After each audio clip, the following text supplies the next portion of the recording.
시청자 여러분 안녕하십니까.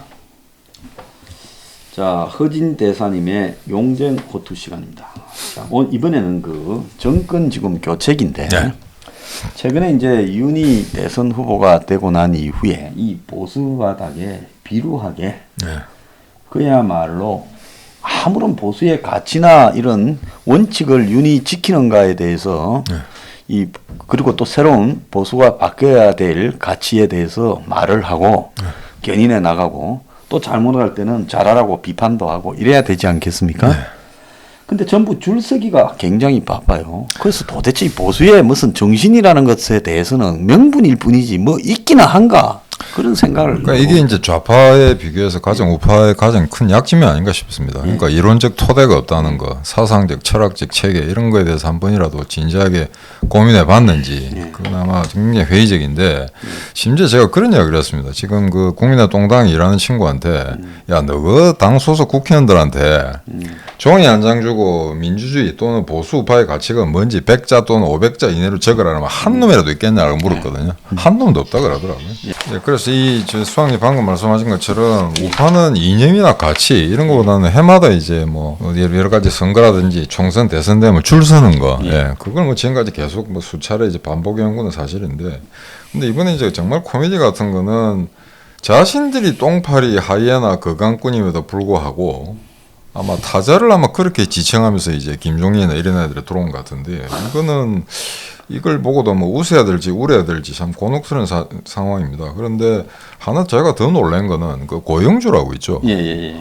그 지금 당도 만들어가 있죠. 아니 독자적인 당을 만드는 데다가 그다음에 처음에 제가 이분 상당히 전투력이 있다고 생각한 거는 대통령을 공산주의자로 몰아가지고 뭐 재판 이기지 않았습니까? 그다음에 지난번에 그 신경민이라고 국회의원 있죠. 방송인 출신. 국회에 고영주 씨가 불려간 적이 있었어요. 아마 증인으로 들어가 채택해가지고. 근데 전신무렵에 어디 엉뚱한 데 갔다 와가지고 오후에 이제 세션을 시작하는데 대판 상황이 붙었었거든요.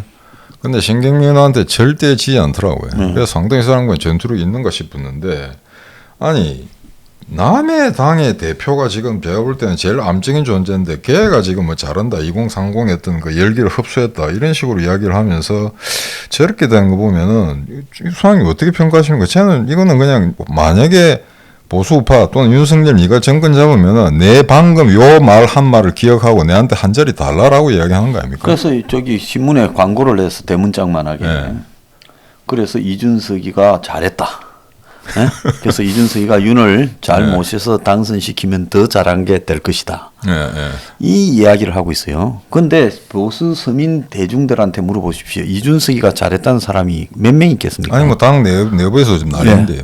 그런데도 불구하고 그런 이야기를 해서 이렇게 한 것은 결국은 그런 정리들을 해서 자기가 중간에 역할을 스무드하게 잘 정리하는 데 일조했으니 결국은 나중에 뭔가를 하나 바라는다는 거죠. 우리 뭐 다른 혁명 20일에 뭐 저 같은 경우에 당대표를 하고 있지만은 윤에 대해서 그야말로 보수를 위해서 올바른 그 가치를 가져라고 5.18 문제 헌법 전문 반영을 비판하고 또 건전한 보수가 되어야지 순서가 있는 것이지 설사 맞는 말이라도 그것이 종부세 문제가 소수에 해당되는 문제를 그렇게 일찍 거론해서 하면 그건 도대체 윤의 어떤 정체성을 어떻게 보이게 한다는 것이냐. 그러니까 지금 수학님 만드신 혁명 21이 보면 일단 가치와 이념을 우선 먼저 세운 다음에 그런 이데올로기를 갖다가 발현시키기 위해서 여러 가지 조직을 정비하고 이런 정책을 만들고 하는 건데, 얘들은 보면 일단 줄을 세우고 사람한테 붙은 다음에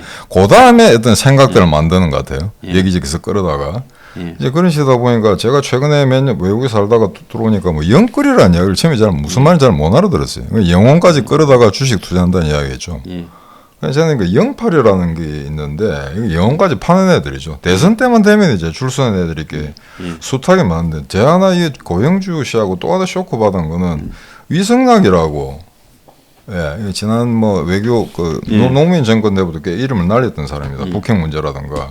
근데 양반이 지금 이재명한테 붙었다거든요. 예, 그렇더만요. 네, 깜짝 놀랐습니다. 근데 이거는 물론 이 양반이 이제 그 노무현 정권, 소위 말해서 우리나라에서 김대중이랑 노무현 정권 때 이제 발판을 구축하고 상당히 이제 잘 나갔던 사람인데, 근데 그럼에도 불구하고 그 당시에 이 양반의 어떤 발언이나 그 어떤 그 사상 또는 이제 발설한 내용들을 보면은 그렇게 했던 좌파 진영의 논리와 일치되지는 않았었습니다. 예. 그러니까 제한된 범주 내에서 나름대로 국가 이익을 위해 이제 봉사했다고는 그렇게 평가를 받는 사람인데 이게 지금 갑자기 이재명한테 붙었다 이러면 이 사람이 판단 능력을 갖다 어떻게 해석해야 될지 잘 모르겠는데 하여튼 이런 식입니다. 좌든 우든 간에 그럼 이 사람들은 물어보고 싶은 이야기겠는데 지금 소위 말해서 주사파 정권 하에서 여러 가지 어떤 친북 종북적인 정권 어떤 정책들을 내는데 거기에 한마디 이야기도 하지 않고 있거든요. 오로지 충실히 복무를 하고 있죠. 자, 그런데 그러면 이 사람들이 과거 보수 정권 때 아주 친북 어떤 그 대북 정책 아주 고답적인 보수적인 대북 정책을 구인했을 때 거기에 대해서 한마디라도 반발이라도 했느냐? 제가 잘합니다. 한마디도 반발한 그렇죠. 놈들이 없습니다. 예. 그럼 그때에 이건 잘못됐다라고 이렇게 싸웠으면은 지금 하던 그런 어떤 지금 정권에 대해 맹종하는 거는 합리화 될 수는 있죠, 부분적으로. 하지만 그때는 일체 싸우지 않았다가 지금 와가지고는 이렇게 붙어 있는 거 보면 이건 그냥 다른 거 없습니다. 그냥 자리만 달라는 이야기예요. 그러니까 영혼을 이미 팔았다는 얘기거든요. 그래서 최근에 이제 그 종전선언 가지고는 정말 지겹도록 이제 이야기를 했었고 이제 좀 34만도 한데 자꾸 해서 종전선언이 나오니까 한마디 안 할 수가 없습니다. 이게 하나 재밌는 게 최근에 정용이가 아마 그 미국 측하고 종전선언 상당히 부분 합의가 돼 갔다라고 이야기했죠. 그래 놓고는 속 빠졌습니다. 다만 낙관적으로 보진 않는다. 근데 이제 그 다음에 이어서 이제 이수혁 주미대사가 뭐 문화수정 거의 다 왔다고 하는데 이거는 완전히 거짓말이죠. 문화수정을 할 정도 같으면 이제 모든 이제 그 전략 전술에 대개가 형성되고 난 다음에 중요한 구체적인 책임자들이 방법론. 끝내고 나면 그렇죠. 밑에 저 쫄병들이 모여서 그렇죠. 글자 따듬는 거잖아요. 예. 그런데 이거는 지난번에 설리번이 이제 시기 조건 뭐 순서에서 차이가 있다라고 이야기한 거는 그건 안 하겠다는 이야기거든요. 그럼에도 불구하고 이 사람이 이수혁 대사가 그렇게 왔다고 이야기했고 최근에 이제 최종근이가 미국 가가지고 또 이런 이야기를 했습니다. 거의 뭐 입구에 와 있다 종전선언에. 근데 이건 아마 이럴 것 같습니다. 종전선언 문구를 분명히 한국 측이 만들어가지고 던지기는 던졌을 겁니다. 그렇지 않고 이제 종전선언 문구 수정에 들어갔다고 이야기 못 하거든요. 그럼 예컨대 미국 국무성에서 대변인이 야 너 그 문서 준 적도 없지 않냐라고 하면 개망신을 당하니까 주기는 줬을 겁니다. 다만 이제 구체적인 협의는 하지 않은 상태인 것 같고 그럼 이게 최성군이도 그런 이야기 했는데 이게 왜 그런 거 아니 결국 청와대에서 지시가 내려가는 게 아닌가 싶어요. 입을 맞춰라고. 그러니까 미국이 합의를 해주든 안 해주든 우리는 무조건 임기말까지 무조건 이거 하나만 밀어붙인다.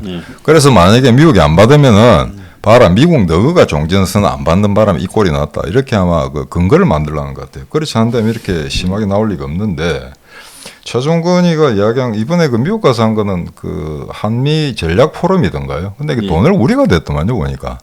외교부 산하에 한국 국제교류재단이 있는데 그 비용으로 한 것 같습니다. 근데 전혀 뭐 엉뚱한 이야기였습니다. 그러니까 전략 대화가 돼야 되는데 미국 측에서는 국방상 관계자는 절대 제재 해제하지 않겠다. 제재 완화하지 않겠다.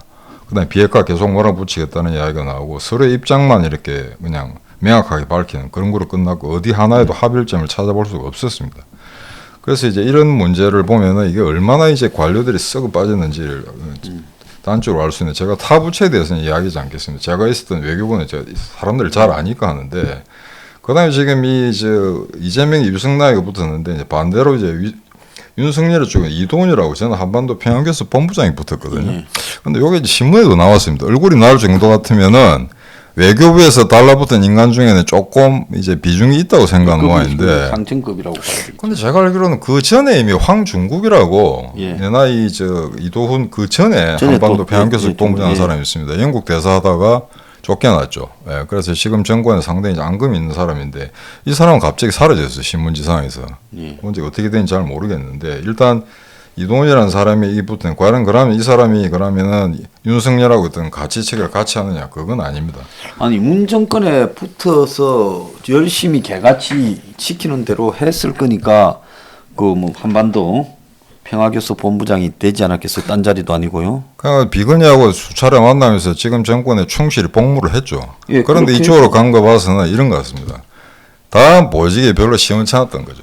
네, 그래서 이렇게 충성했는데 대사 자리 형편없는 데 주니까 권력이 바뀔 때 이제 한번 또 갈아타서 또 가야 되겠다. 그럼 윤석열 쪽에 와서 일하겠죠. 내가 나름대로 그 안에서 상당히 이제 그 반대도 하고 여러 가지 자구 노력을 했는데 내를 내팽개쳤다라고 코스프레를 하겠죠. 그래서 내 던지고 장사 또 잘해. 뭐 이런 인간들 뭐 대충 다 뭐 나옵니다. 앞으로 수십 년 후에 뭐 수백 년 후에도 계속 이런 유의 인간들은 나오는데 자, 그럼 과연 이렇게 살 것인가? 제 친척 중에는 그런 사람이 있습니다. 얘들처럼 살면 니도 한 자리 할 수 있지 않겠냐.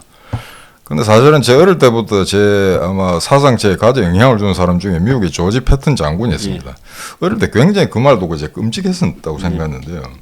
수천 년을 쥐새끼처럼 살면 뭐하냐. 단 하루라도 난 사자처럼 살겠다. 예. 사람답게 하루라도. 예, 그렇죠. 근데 일단 쥐새끼처럼 수천 년 살겠다는 사람이 이제 그 생각들이 이러니까 이건 아마 이 사람들은 나중에 정권 바뀌고 난 다음에 어떤 행보를 보일지 이제 잘 보시면 될 것 같습니다. 이걸 보면 확실히 그게 아마 그 빅토르 유고든가 아니면 알렉산더 듀마인가 위기가 남자를 남자로 만든다 말을 남겼었죠. 그러니까 평상시엔 잘 모릅니다. 모든 게 일상적으로 평온하게 지나갈 때는 어떤 사람의 어떤 정체성이랄까 본심을 알 수가 없는데 정말로 국가나 사회가 위기 국면에 처했을 때 한 인간이 어떤 행동을 취하는가 하는 거는 아마 명백계기에서 아마 갈림길이 나오는데 이것만 보면 하여튼 저희 보수 우파라는 게 얼마나 이제 철학적 기초가 약한가. 그냥 시류에 그냥 따로 움직이는 거죠. 자리만 주면 언제든지 가겠다는 겁니다. 그러니까 한마디로 제가 볼 때 이렇게 된 원인이요. 우리나라의 보수라는 게 정작 저기 과거의 군사 정권 시대 전두환 노태우 그리고 그 연장성상에서 대통령이 된 YS까지는 보수라는 개념이 별로 없었습니다. 그냥 주어진 걸로 생각하죠. 네. 그래서 그때는 관변이 보수였어요. 보수 단체 하면 관변 단체고, 그 다음에 또 지역의 뭐 각종 뭐 지역 단위의 보수 단체, 중앙 단위의 보수 단체 하면 중앙 단위로 보면 뭐 자유총연합, 방용연맹, 그러니까 수학하고 80년대 의용 단체라고 의용 단체, 그게 관변 단체, 의용 단체 이런 게 이제 보수 단체였는데 DJ한테 한번 뺏기고 나니까 그 의용 단체가 옛날에 받던 대우를 못 받으니까. 거기에서 이제 불만을 품으면서 이제 이 좌파 정권에 대한 싫어하는 사람들과 결부되면서 거기에서 이제 보수 단체 리더들이 탄생하기 시작했거든요. 그러니까 한마디로 이 보수 단체의 리더라는 사람 중에 보수란 무엇인가에 대해서 천착하고 제대로 연구하고 공부한 사람들이 하나도 없어요. 보수가 뭔지도 모르고 그냥 좌파 정권만 반대하면 보수다고 생각하고 과거에 이제 관변단체의 행태를 그대로 답습하는 그러다가 이명박이 잡으니까 전부 보수단체가 이명박 박근혜 때 그 정권의 앞잡이 노릇을 수행했지 않습니까? 집회하라면 집회하고 뭐 국정원이 관리하고 그다음에 뭐 화이트리스트에서 밀어주고 돈 주고 그렇게 대부분 연결됐고 광고 또 던져주고 뭐 인터넷 언론 하는데 이런데 그렇게 살아온 게 보수단체예요. 그런데 윤석열하고 원수지간이 돼야 될 그 박사모? 예. 박사모는 또 윤석열이 붙었던데. 뭐 박사모 일부다 어쩌다 정통성 시비가 있지만은 그러니까 한마디로 뭔가 하면 이름을 박을 파면서 장사했는데 이제 박 장사는 끝났지 않습니까? 그러니까 박 장사가 끝났으니까 윤 장사를 해야 되니까 윤 장사를 하는데 윤이 제일 취약한 부분이 이제 박을 구속시켰다는 부분이 취약하니까 박 장사들이 장사가 된다고 생각하고 붙은 거 아니겠어요? 그 지금 이걸 보게 되면은 이게 과연 이런 식으로 그러니까 사실은 지금껏 그간에 이제 뭐 10년씩 정권을 교체해 왔습니다만 이번에 보면 지난 2018년에 지방선거 몰락하고 이미 그 이전에 총선 대선 다 졌죠. 그다음에 이제 작년 총선도 몰락하고 네 번의 선거를 모조리 연달아 졌는데 저는 그때 이런 생각을 했어요. 그쯤 되면은 이제 보수가 정말 정신을 차리고 우리가 지향하는 가치 체계를 다시 한번 되돌아볼 필요가 있다. 그래서 그 이론을 이제 버무리는 된 거죠. 그런 절차가 있어야 되고, 그럼 우리는 왜 네 번의 선거에 다 졌냐라는 그런 무슨 뭐 반성하는 백서 같은 거라도 내야 되지 않습니까? 근데 그런 노래가 일체고 지금도 보면은 뭐 4, 5년 지날 때까지 계속 줄서기만 되풀이한 이런 상황이거든요. 그래서 흔히 아마 이게 한국에 사는 사람들이 그런 식으로 아마 인식을 하는 것 같습니다. 그러니까 진보와 보수를 갖다 나눌 때 하는 이야기가 진보는 이제 사회개혁을 통해서 뭔가 이제 급진적으로 모든 걸 바꾸자는 그런 행태를 이야기하는 거고 보수는 가만 앉아서 이제 수구적인 지키는 것만 하려 한다. 이런 식으로 이런 아주 조야한 이분법에 입각했는데 사실은 원론적으로 따지자면 보수도 사실은 진보하는 거죠. 다만 과연 이런 형식의 이런 어떤 절차나 과정을 거쳐 나왔을 때 어떤 결과가 될 것인가 좀 더 이렇게 앞뒤를 보면서 옆길도 보고 하면서 그의 어떤 그 결과가 가져올 후유증이라든가 이런 걸 면밀히 검토하면서 천천히 가자는 게 보수고 그거보다는 좀 더 속도를 내자는 게 진보인데 그냥 우리는 그냥 가만 앉아서 과거만 들이다보고 과거에 있는 우리가 기득권을 유지하는 걸 갖다 보수라고 그렇게 좌파들이 프레임을 매긴 것 같습니다. 그러니까 이 프레임에서 못 벗어난 것 같거든요. 그러니까 좌파들도 프레임을 매겼고 한편으로 보수도요. 아직도 안 보세요. 세계 어디에도 없는 자유시장 경제를 갖다가 이야기를 하고 있지 않습니까? 한국 자본주의 보수만요. 엄청 이미 자본주의도 고장이 났고 민주주의도 고장이 났는데 자유시장 경제 신자유주의라는 것이 그야말로 세계에서 곳곳에서 다 사고를 쳐서 이제 이런 부분은 더 이상은 이렇게 이 대중이 빈곤이 보편화되고 실업이 그냥 보편화되고 성장이 정체한 사회에서 자유시장주의가 맞는가라는 부분, 그것이 또 거짓 이름이지 진짜 이름인가? 세계 어디에 자유시장이 있어요? 근데 그걸 갖다가 없는 것을 있는 것처럼 떠받들고 있고 그걸 전파하는 것이 그야말로 그런 걸 전파해서 자본의 힘을 갖다가 과시하려고 하는 정경련, 뭐죠 자유기업원입니까? 이런 데서 다 전파하는 거 아니에요? 그래가 젊은 애들한테도 그런 걸 타락시키고 또 그런 거를 갖다가 추종하고 지원받는 사람들이 그런 걸 떠들고 그게 보수에 마치 무슨 구루처럼 행동하고 그러다 보니까 오늘날 이 보수판에 한마디로 숫골 보수, 나이가 젊어도 20, 30대 숫골 보수가 수두룩해요. 네, 그게 이제 이념이었던 가치 이런 데는 공부가 전혀 안 돼 있었고 안 돼 있고 막연하게 지가 듣고 싶은 것들만 짜집기해서 듣다 보니까 엉터리 가치관을 가지고 보수라고 착각하면서 지금 사는 거예요. 근데 우리가 살고 있는 실세계의 어떤 사회 현상에 있어서 주요 의제들은 좌파들이 다 또 독점을 해버렸거든요. 최근에 윤석열이가 5.18에 과연 언급한 거라든지 전두환이 과연 언급한 거라든지 광주를 방문한 거 이런 게 전부 이제 좌파들의 곳곳에 숨어놓은 지뢰를 계속 밟고 다니는 거거든요. 이런 걸 갖다 지난주인가 지지난주인가 소장님이 이렇게 그 좌파들이 만드는 프레임이 좀 걸려들고 있다는 거. 5.18이라든지 양극화, 뭐 많죠. 페미니즘. 그다음에 소위 말해서 후기 자본주의의 모든 어떤 가치 체계라든가 어떤 주요 이슈 같은 건데 전부 좌파가 선점해가지고 지금 문화 부분 같은 경우는 거의 독점해서 지금 전파를 하고 있는 거 아니겠습니까? 그래서 만약에 5.18 광주에 가지 않으면은 민주주의를 지향하지 않는 사람을 이렇게 씌운다든지 이런 거. 이 프레임에서 극복을 못 한다면은 설사 이번에 민주당을 몰아내고 대선에서 보수파가 잡는다 하더라도 또 이명박 때 같은 소고기 파동 때 위기를 과연 극복할 수 있을까? 왜 이론 체계가 워낙 약하니까. 박근혜 촛불을 극복하지 못하는 거예요. 그래서 집권하는 세력이 아마 연설문에서 보수의 새로운 이론적 토대를 방향을 제시하는 수준까지 가서 보수의 재구성을 하고 그리고 거기에서 새로운 보수는 이 서민지향적인 개혁적 보수다라는 부분을 표명을 못하면요. 결국은 그렇게 해서 나라는 또 부패와 연결되고 그러면서 그런 약점을 자신들의 부패는 이렇게 막아내고 그리고 남의 부패는 이렇게 뚫고 들어가서 뒤집는 이 좌파의 속성으로 보면 못 견딜 거라고 봅니다. 그래서 지금 사실은 이와 대선을 준비하는 과정에서 과연 그나마 지금 이제 여러 번의 선거에 그로기 상태가 된 야당이 국민의 동당이 나름대로 그런 가치 체계 이론 시간이 별로 없습니다만 나름대로 그런 데는 굉장히 공부를 좀 해서 나중에 정권을 잡더라도 그런 좌파들의 어떤 그 위협이나 그다음에 협박에 놀아나지 않도록 그걸 견뎌낼 수 있는 어떤 그런 철판을 마련해야 되는데 지금 이런 고민들은 전혀 하지 않는 것 같아요 보니까 그냥 사람 하나 세우고 이제 될만하다 여론조사 봐라 이제 될만하니까 뭐 대충 또 넘어가자. 그러니까 처음에는 마치 어떤 서민적 서포 15조에 나타나 있는 몇 가지 가치들을 수용하는 척 하더니 이제는 또 종부세 타령하고 있거든요. 근데 종부세는 수학님 말씀하신 것처럼 이제 일의 순서가 있는데 종부세 자체를 갖다가 문제 삼는 게 그 자체가 나쁜 건 아닙니다만 지금 이제 순서가 그게 아니죠. 왜냐하면 소위 말해서 이제 보수적 가치 중에 우리가 내세우는 여러 가지 이념적 체계 중에 하나가 뺀 다음에 이제 공리주랑 있지 않습니까? 최대 다수의 최대 행복이라는 거. 존 스튜어트 밀도 있고요. 근데 그 말 보면 결국에는 한 사회에 어차피 부자가 많은 사회는 없습니다. 아무리 스위스라 쿠웨이트라 하더라도 카타르를 하더라도 대다수 서민이 80%거든요. 어느 사회나. 그럼 거기에 표를 주는 거기에다 초점을 맞추는 어떤 정강정책, 이념의 지향 이런 걸 표방해야 되는데 예전에 자기 둘러싸게 일식집에 자기들하고 어울리는 그 부류들의 가치관에서 벗어나지 못하고 있는 것 같거든요.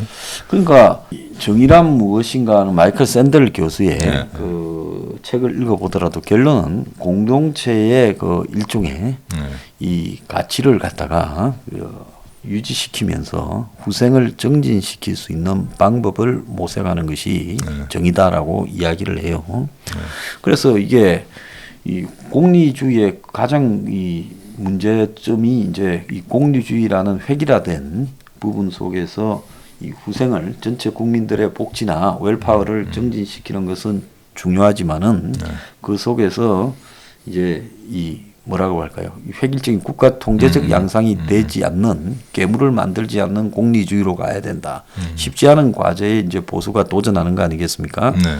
그래서 이제 그렇지만은 그런 부분들을 그 프랑스 같은 경우에도 마크롱이 그 지금 그런 실험들을 계속 해 나가고 있고 또 영국에서도 그 보수당이 그런 실험들을 계속 하고 있고 그리고 미국도 지금 기존의 기득권에 연결된 보수당 공화당이 거의 무너지고 트럼프식 공화당으로 재설정돼 가고 있는 리셋 단계고 미국의 민주당이 지금 그야말로 미국의 그 이 젊은 사람들 그다음 히스패닉 가치 등을 갖다가 반영한 저런 민주당이 지금 이 끝없이 방황하고 있지 않습니까? 그래서 이게 세계적으로 지금 이 시대 경제 상황이 바뀌고 경제가 정치의 사고에 영향을 미쳐서 정치를 대하는 국민적 사고가 굉장히 변화하는 이런 격변의 시대에 있다. 저는 그렇게 보고 있습니다. 그래서 이 낙후된 아주 간단히 말씀드려서 이 소위 말해서 여야 관계라든가 한국 정치상의 어떤 그 낙후된 관계를 보면은 간혹 이런 좀 자주 섞이는 생각을 할 때가 있습니다. 과연 우리는 이제 근대 모더니티라는 시점을 통과했는가? 근데 대개 현대는 지금 선진국들은 근대는 이미 극복했고 이제 후기 근대 사회에 살고 있다. 이런 식으로 이야기를 되게 하는 경우가 많거든요. 그런데 이번에 이제 그런 것이 정상적인 상황일 때는 굉장히 인권이 강요되고 유럽 사회가 휴머니티를 주장하고 그래서 앞서 있는 그야말로 유로피안 드림처럼 보이는데 오스트리아에 미접종자가 외출하면 200만 원의 벌금을 때린다고 하잖아요. 그냥 그게 뭐 나치 시대다. 예, 그다음 백신 패스가 지금 강요되고 있고. 뭐 이탈리아 그러니까 위기가 오고 나면 인간성 회복이라는 부분은요 위기 앞에서 그냥 없어지고 획일적인 국가주의로 가버리고 있어요. 그러니까 유럽이 그야말로 지금 제대로 가고 있는 건가 봤을 때 그것도 가식이었다라는 것이 요즘 드러나고 있다는 근데 거예요. 그나마 독일은 지금 백신 접종 의무화하고 있지 않다 그럽니다. 소송 문제라든지 여러 가지 헌법 무슨 기본 가치관 이런 뭐 기본권 침해 문제 이런 것 때문에 하지를 않고 있는데 뭐 그러다 보니까 다시 지금 뭐 재발하고 난리가 났죠. 근데 이 어떤 국가 통제 그다음 시민의 자율 이거의 어떤 갈등, 그 다음에 정반합의 어떤 변증법적 어떤 그 운동 이런 건 뭐 끊임없이 앞으로도 제기될 건데, 근데 한국은 보면은 지금 서구가 세팅해 놓은 그 근대라는 시점도 통과하지 못한 것 같은 기분이 들거든요. 오히려 더 이전 사회, 봉건 사회로 되돌아가는 그런 측면이 그런 있는 게 측면들이 아닌가. 굉장히 많이 나타나고 있죠. 근데 사실은 지금 코로나 때문에 전 세계가 이제 경제가 붕괴되면서 이제 삐죽거리니까 너거나 우리나 뭐 같은 수준 아니다라고 이제 그렇게 표명할 수도 있겠는데 지금 한국의 어떤 정치 현상이라는 걸 보게 되면은 1948년 때가 뭐가 바뀌었는지 재난지원금이나 자유당 때 주던 그 고무신하고 막걸리나 뭐가 차이가 있는 거죠? 이렇게 된 원인 자체가요. 우리 사회가 철학이나 도덕, 양심 이런 부분들을 너무 경시해요. 이런 걸 공부하고 이런 거를 주장하는 사람이 비현실적인 사람으로 치부되고 이런 것을 중요하지 않게 취급하지 않습니까? 책도 국내에서 만들어진 이런 책들이 거의 없어요. 그러니까 정치공학적인 기술이 난무하는 책은 있지만은 또 가짜 왜곡되어져서 지어진 역사책은 있지만은 진정으로 시대의 가치나 철학이나 양심이나 인간성에 대해서 가야 될 방향을 이야기하는 책들이 한국 사회에 거의 없습니다. 그렇다 보니까 이 교수니 뭐 연구원이니 지식인들도 그런 부분을 아무도 이야기하지 않고 정치인들이 그런 가치를 기반으로 사고하면서 정치하려고 노력하지도 않고 이러다 보니까 그냥 우리한테 남아 있는 거는 그냥 이전 투구고 적을 밟고 그냥 권력을 쟁취해서 그야말로 자기들 집단위의 전리품을 갖다가 늘리는 거. 그렇게 가다 보니까 대선판이 희대의 지금 아사리판으로 가고 대선 후보를 국민이 경멸하고 대선 후보 마누라들이 보이지 않는 이런 현상이 벌어지고 있는 거 아니겠습니까? 그래서 이 암울한 시점에서 제가 조금 이제 비약된 이야기를 하자면은 만약에 이제 대선을 이기든 지든 나중에 어떤 우리가 새로운 사회를 만들어 갈 때 그때 그냥 과연 어떤 방법론을 가지고 이제 시작할 건가 하는 게 큰 화두가 될 수 있는데 지금 제일 걸림돌이 되는 게 저는 이게 정교조라고 보고 있습니다. 소장님 우리가 중고등학교 다닐 때 물론 군사 독재 시절이었지만 유신 독재 그런 시절이었지만 그때 우리를 가르치는 선생들이 그렇게 그런 군사 정권의 이데올로기를 주입하려고 애쓰지는 않았습니다. 그런 거에 압박을 받았던 적은 없고요. 일부 뭐 교련 선생이나 체육 선생이나 맞습니다. 뭐 이런 또 일탈한 선생에 국한되는 문제지 전반적으로 그러지 않았죠. 그런데 정규조는 다르거든요. 정규조는 철저히 좌파 이데올로기, 그러니까 친중 친북에 대한 경도된 그런 사상 체계들을 조금 할 때부터 가르치기 때문에 얘들이 전부 거기에 전염되지 않았다 하더라도 얘들이 사회에 뛰어나가지고 지금 하는 행태를 보면 지금 40대라는 게 아마 정확하게 정규조에 가장 영향을 많이 받은 세대일 겁니다.